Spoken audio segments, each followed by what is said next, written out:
నమస్కారం సార్. నమస్కారం సార్. నా పేరు రఘునందన్ అండి. నేను తెలంగాణ కళారత్నాలని యూట్యూబ్ ఛానల్ పెట్టాను. మొత్తం కళాకారులందరినీ కూడా ఒక బొకేలలాగా డిజిటలైజ్ చేస్తున్నానండి. మీ కళా ప్రయాణం గురించి చెప్పండి. మీ పేరు, మీ గురువు గారు, మీరు ఏం ఆర్ట్ ఫామ్ చెప్పండి. నా పేరు పి అమృత్ కుమార్. నేను తెలుగు యూనివర్సిటీలో డిప్లొమా చేశానండి ఫోక్ ఆర్ట్స్లో. ఆ తర్వాత మాకు గోపాలరాజ్ భట్ గారు మా గురువు గారు, వారి దగ్గర నేను శిక్షణ పొందినాను. ఆ తర్వాత అన్ని ఫోక్ ఆర్ట్స్ అంటే ఇప్పుడు జానపద మరి గిరిజన నృత్యాలు అన్నీ చేస్తూనే ఉన్నాం మేము. ముఖ్యంగా బోనాలు అనేది మా స్పెషలైజేషన్. దాంట్లో మళ్ళీ గోండు అంటే గుసాడి కానీ, కొమ్ము కోయ కానీ, ఇలాంటి అన్నీ మన తెలంగాణ ఆంధ్రప్రదేశ్కు సంబంధించిన ట్రెడిషనల్ డాన్సులు అన్నీ నేను చేస్తుంటానండి. మా గ్రూప్ ఉన్నది మొత్తం. అయితే ప్రత్యేకంగా అంటే మా బోనాలు అనేది మాకు ప్రత్యేకంగా. మీరేం పాత్ర ఇది? నేను ఘటం సార్ నాది. నేను ఘటం, బోనాలలో ఘటం తలపైన పెట్టుకొని మొత్తం చేతులు వదిలేసి అందరూ. వయసు ఎంత ఇప్పుడు? నా వయసు 64 సార్, 64. ఇంకా పడుచుపిల్లనే ఉన్నారు. ఈ మామూలు సార్, కళాకారులు అన్నప్పుడు కొంచెం చాలా ఆనందంగా ఉంటారు కాబట్టి. సార్, మీరు ఎక్కడెక్కడ ప్రోగ్రామ్ చేశారు మాస్టర్? సార్ మేము 1990లో నుండి మొదలు పెట్టాం సార్. అక్కడ ఫస్ట్ రాజీవ్ గాంధీ గారు ప్రైమ్ మినిస్టర్ ఉన్నప్పుడు బాంబే అప్నా ఉత్సవం నుండి ప్రధానమంత్రి దగ్గర కూడా మేము ఆయన ముందల కార్యక్రమం చేయడం జరిగింది. అక్కడ నుండి మొత్తం మన భారతదేశంలో ఉన్న అన్ని రాష్ట్రాల్లో కార్యక్రమాలు ఇవ్వడం జరిగింది.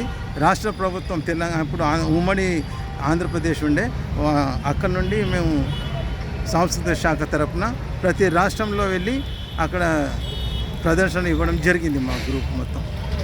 అలాగే మరి ఇంకా మీకు చాలా డీటెయిల్గా చెప్పండి, మా ప్రేక్షకులకు చెప్పండి. మళ్ళీ మా ఢిల్లీలో 2016లో మన బోనాలు నృత్యం కూడా ఆ ట్యాబ్లోలో కూడా చేసాము. ఆ తర్వాత ప్రధానమంత్రి గారు మన ఎవరు అంటే మోడీ గారు ప్రధానమంత్రి గారు ఉన్నప్పుడు వారి ముందలు కూడా చేయడం జరిగింది. వారి ప్రశంసలు కూడా పొందినాము. అలాగే ప్రెసిడెంట్ గారు రాష్ట్రపతి భవన్కి వెళ్ళి వారి ముందలు కూడా ప్రదర్శన ఇవ్వడం జరిగింది. ఉపరాష్ట్రపతి గారు అమిత్ అన్సారీ గారి ముందలు కూడా ప్రదర్శన. తెలంగాణ రాష్ట్రంలో బోనాలు చాలా పెద్ద పండుగ కాబట్టి మీరు చాలా దాన్ని ఎంచుకున్నారు అన్నట్టు. అవును సార్. ఇప్పుడు బోనాలు ఎన్ని ప్రోగ్రామ్ ఇచ్చి ఉంటారు? దాదాపు ఒక 3,000-4,000 ప్రదర్శన 4,000 ఇచ్చాం. ఎన్ని రాష్ట్రాలలో ప్రోగ్రామ్స్ ఇచ్చారు? మొత్తం భారతదేశంలో ఉన్న రాష్ట్రాలన్నీ అన్ని రాష్ట్రాల్లో ప్రదర్శన ఇవ్వడం జరిగింది. విదేశాలకు వెళ్ళారా? విదేశాల్లో కూడా వెళ్ళాం సార్. ఇక్కడ మన ఐసీసీఆర్ నుండి మేము రష్యా అండ్ జార్జియా కూడా సెంట్రల్ గవర్నమెంట్ తరఫున వెళ్ళడం జరిగింది. ఇంకా మీకు ఏమేమి అవార్డ్స్ వచ్చాయి మాస్టర్? అవార్డ్స్ అంటే ఇంకా మామూలుగా అయితే కళారత్న అని కూడా వచ్చింది. అంటే మన మల్లెపల్లిలో ఒక వెల్ఫేర్ అసోసియేషన్ కళారత్నాన్ని అక్కడ కూడా ఇవ్వడం జరిగింది. ఎట్లా ఉంది జీవనోపాధి? బాగానే ఉందా ఇందులో? జీవనోపాధి బాగానే ఉంది సార్, మంచిగానే చేస్తున్నాం. మీకు గడుస్తుందా? ఇదే పనా లేదా? నేను వేరే హెచ్ఏఎల్ జాబ్లో చేస్తానండి. నేను హెచ్ఏఎల్లో ప్రభుత్వ ఉద్యోగి, సతీష్ ప్రభుత్వ ఉద్యోగిగా ఉండి ఒక పక్క ఉద్యోగం చేస్తూ మరో పక్క ఈ కళారంగానికి సేవ చేస్తూ ఉన్నాను. కళారంగం మీరు చాలా సంతృప్తిగా ఉంది? మీకు చాలా సంతృప్తిగా ఉంది సార్. ఆరోగ్యం కూడా బాగుంది. ఈరోజు ఇంత యాక్టివ్గా నేను ఉన్నానంటే నా కళారంగమే నాకు ఈ విధంగా ఉండడానికి కారణం. మీకు ఎంతమంది ఉన్నారు మీ టీంలో? మా టీంలో దాదాపు 46 మంది ఉన్నారండి. లీడరా? సంస్థ ఉందా మీకు? సంస్థ ఉందండి. కళాంజలి ఒక సంస్థ ఉంది, మరి విఘ్నేశ్వర ఆర్ట్స్ అకాడమీ అని 2 సంస్థలు ఉన్నాయి.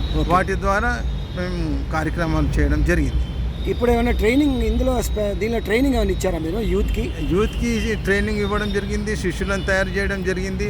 చాలామంది శిష్యులు విదేశాల్లో కూడా ఈ మన యొక్క సంస్కృతిని ప్రదర్శించడం జరిగింది. మా శిష్యులు యుఎస్, దాదాపు అమెరికా కానీ, రష్యా, అదేవిధంగా మలేషియాలో కూడా ఈ మన శిష్యులను తయారు చేశారు. ఈ విధంగా శిష్యులు అంటే దాదాపు 2000 శిష్యులు తయారు చేయడం జరిగింది. ఎందుకంటే 2000 ఎందుకంటే వీళ్ళందరూ మిమ్మల్ని జ్ఞాపకం పెట్టుకుంటారు, తప్పకుండా అండి, వాళ్ళ జీవనోపాధి కల్పించారు. తప్పగా వాళ్ళు. కంగ్రాచులేషన్స్ అండి, థ్యాంక్ యూ అండి. మీకు మంచి అవార్డులు కూడా రివార్డులు కూడా రావాలని కోరుకుంటున్నాను. పెద్ద పెద్ద okay sir, Sangeet Natak academy తర్వాత ఈ అవార్డులన్నీ రావాలని కోరుకుంటున్నాను. ఎందుకంటే ఇంతమంది శిష్యులు ఎలా తయారయ్యారంటే వేసవి కాలంలో నేను ఉచిత వేసవి శిక్షణ శిబిరం అని ప్రతి సంవత్సరం నేను పెడతానండి, ఉచిత వేసవి శిక్షణ శిబిరం. ఆ శిబిరంలో దాదాపు 100 మంది, ప్రతి సంవత్సరం 100 మంది స్టూడెంట్స్ వచ్చి ఈ యొక్క ఆర్ట్ని నేర్చుకొని వెళ్తూ ఉంటారండి. అవునా? ఇప్పుడు ఉండే యూత్కి ఏం చెప్తారండి? ఈ కళారూపాలు ఇంకా బ్రతకాలంటే ఏం చేయాలి? యూత్ ఏం చేయాలి? ప్రజలు ఏం చేయాలి? బ్రతకాలంటే ఈ కళారంగాన్ని కనుమరుగవుతున్న రోజులు ఉన్నాయండి. ఇప్పుడు ఈ టీవీలు మీడియా వచ్చేసరికి ఈ జానపద గిరిజన నృత్యాల పైన ఆసక్తి కొంచెం తక్కువైంది. ఎందుకంటే ఈ మీడియా సీరియళ్ళు ఇవన్నీ టీవీ వచ్చేసరికి, అందుకనే వీటి కళలను రక్షించుకోవాలంటే, కళలను బ్రతికించుకోవాలంటే కళాకారులు ఇంకా తయారు కావాలి. ఈ ప్రదర్శనలు ఎక్కువ అవకాశం ఇస్తుంటే ప్రతి చోట మనం ఈ ప్రదర్శన ఇస్తుంటే ఈ కళలు బతుకుతాయండి. ఇంకా లేకపోతే కనుమరుగైపోతాయి. వచ్చే జనరేషన్ అంటే వచ్చే తరానికి అసలు ఈ కళారూపాలే కనుమరుగైతాయి. కాబట్టి ఏం చెప్తారు? కళలు బ్రతికించుకోవాలి, మనం కళలు నేర్చుకోవాలి, ప్రదర్శనలు ఇవ్వాలి. ఈ కళా రంగాన్ని మనం కళలను బ్రతికించుకోవాలి. జీవనోపాధి కోసం కాకుండా కూడా ఆహ్లాదభరితమైన జీవితం కోసం దీన్ని నేర్చుకోవాలి. తప్పక మన చదువుకుంటూ ఉద్యోగం చేసుకుంటూ మన దైనందిన కార్యక్రమాలు చేసుకుంటూ ఈ పనులలో ఉండాలని నా కోరిక సార్, మీ కోరిక. లేకపోతే దీనిపైనే ఈ కళారంగం పైనే మనం బ్రతుకుతారు అంటే గడవదు. కాబట్టి మనం వేరే వృత్తిని చేస్తూ ఈ కళల పట్ల ఆసక్తి చూపెట్టి కళలు నేర్చుకొని ప్రదర్శన ఇవ్వాలని నమ్మాలి సార్. ఈ ఛానల్ గురించి మీ అభిప్రాయం ఏంటంటే? చాలా మంచి ఛానల్ అండి ఇది. ఎందుకంటే జనాలు బాగా దీన్ని ఆకర్షిస్తున్నారు. మీరు చేస్తున్న కృషి కూడా చాలా, ఎందుకంటే ఇలాంటి కృషి వల్ల ప్రజలకు అసలు కళాకారులది ఒక గుర్తింపు అనేది వస్తుంది. మీరు చేస్తున్న కృషి దానికి ధన్యవాదాలు. నేను కూడా ఒక కళాకారుని, నేను ఒక సింగర్ని. మిమ్మల్ని చాలా రోజుల నుంచి ఎరుగుతున్నాను. నన్ను ఎరుగుతారా మీరు? తప్పక సార్. నేను ఎన్నో మీరు ప్రభుత్వం తరఫున సాంస్కృతిక కార్యక్రమాలకు మీరు ప్రాతినిధ్యం వహిస్తున్నారు. నేను చాలా సంవత్సరాల నుండి మిమ్మల్ని నేను చూస్తూనే ఉన్నా. మీ పేరు రఘునందన్ అని నాకు తెలుసు. మీరు మంచి ప్రోత్సహిస్తున్నారు కళాకారులను, దానికి చాలా ధన్యవాదాలు. మా అట్ల సతీష్ గారు, నమస్కారం అండి. సతీష్ గారు, నమస్కారం సార్. ఏంటి మీ అమృత్ కుమార్ గారు తెలుసా మీకు? సార్ విన్నాను సార్, మీరు చూశాను కూడా వీళ్ళ పర్ఫార్మెన్సెస్ చాలా మంచిగా ఉన్నాయి. పిల్లల్ని యూత్ని తయారు చేస్తున్నందుకు కంగ్రాట్స్ సార్. మంచి మెసేజ్ ఇచ్చారు. మీరు కూడా మంచి, ఎంతమంది బాగా, మీరు కూడా సరిసమానమైన కళాకారులు వీరికి. సార్ ఎందుకంటే దాదాపు 2000 మంది కళాకారులను ట్రైనింగ్ ఇచ్చారంటే నాట్ ఏ జోక్. అవును సార్, అవును సార్. ఎందుకంటే వాళ్ళందరూ కూడా ఈ కళాకారు రూపం మీద బ్రతుకుతున్నారు అంటే really hats off to you and we really appreciate your things అండి.